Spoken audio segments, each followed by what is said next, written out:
ஆனாய நாயனார். ஆனாய நாயனார் 63 நாயன்மார்கள்ல ஒருவர். அவரை பற்றின வரலாறை பற்றி இன்னைக்கு நம்ம பார்ப்போம். அவர் எங்கே பிறந்தார், எங்கே முக்தி அடைந்தார், அவர் செய்த தொண்டு, அவற்றையெல்லாம் பற்றி நம்ம இன்னைக்கு பார்ப்போம்.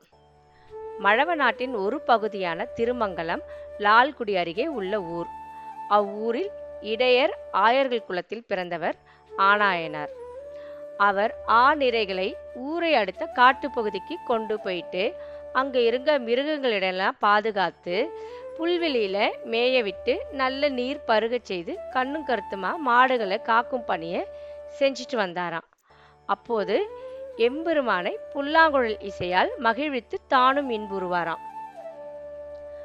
உள்ளம் ஒன்ற இசையால பெருமானோட தினமும் ஒன்றி போவாராம் ஆனாயார். தினமும் நிற பணியையும் குழல் வழிபாடும் இனிது நடைபெற்றதாம். ஒரு நாள் கொன்றை மரம் ஒன்றை பார்த்து அங்க போய் சென்றாராம். கொன்றை மலர் 5 இதழ்களை கொண்டது. அதன் மேலிருக்கும் மலர் குழல் ஓங்காரம் போலிருக்கும். அது கொத்து கொத்தாய் பூத்து குலுங்கி இருப்பதை பார்த்த ஆனாயர் அந்த மரத்தை சிவமாக கருதினார்.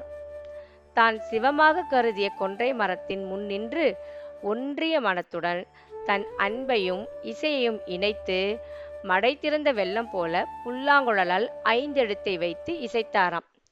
அப்பகுதி எங்கும் இசை வெள்ளம் பரவியதாம். வலியவரும் மெலியவரும் தன் முன் பகை விடுத்து அன்புடன் நட்பு பாராட்டினார்களாம். அப்பகுதி உயிரினங்கள் தன்னை மறந்தன. அந்த இசை எம்பெருமான் செவி அருகியே செல்ல பெருமான் விடை மீதேறி அவ்விடம் வந்து சேர்ந்தார். இந்நிலையிலேயே நம் உலகை அடைவாய், அங்கும் உன் குழல் ஒலிக்கட்டும் என்று அருள் செய்தாராம். இங்கு இருக்கும் இறைவனோட பெயர் சாமவேதீஸ்வரர். இறைவி உலகநாயகி. தலமரம் பலாமரம். தீர்த்தம் பரசுராம தீர்த்தம். குலம் இடையர். அவதாரத்தலம் திருமங்கலம். முக்தித்தலம் திருமங்கலம். செய்த தொண்டு தூய திருநீற்றினை விரும்பும் திருத்தொண்டில் நின்றவர்.